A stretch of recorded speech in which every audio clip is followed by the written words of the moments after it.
આજ તો સવારમાં જસદણ ગયા ને એટીએમમાં હલવાઈ ગયા પૈસા.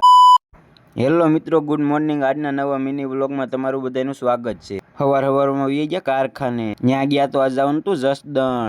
પછી તો ગાડી કાઢીને વી ગયા જસદણ.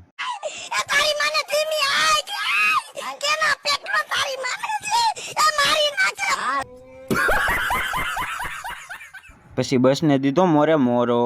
પછી પૂગી ગયા આપણે આટકોટ. ત્યાં તો આપણને ભેગું થઈ ગયું ટ્રાફિક વિંધીને પછી વી ગયા હાઈવે માથે. પછી પાછી ગાડી 80-90 કરી ત્યાં આવી ગયું જસદણ. પછી તો ગેટ અંદર પૂગા ત્યાં વહી ગઈ લાઇટ વહી ગઈ ને નવરા હતા તો આવી ગયા એટીએમમાં. પછી તો એટીએમમાં ભાઈબંધના હલવાઈ ગયા પૈસા. ભાઈબંધના પૈસા નીકળ્યા, ભાઈબંધ થઈ ગયો રાજી. એમાં મેં ક્યાં તારું કઈ લઈ લીધું. પછી તો આપણે પૂગી ગયા ગામમાં જોઈ લીધા ખૂટિયા. હું ક્યાં ના પડું. પછી ખૂટિયા જોઈને આપણે હાલતા થઈ ગયા વાડી કોઈ. ફાઇનલી આપણે પૂગી ગયા વાડીએ. હવે આપણે મળીશું બીજા મિની વ્લોગમાં. લાઈક ફોલો કરી નાખજો. Bye bye.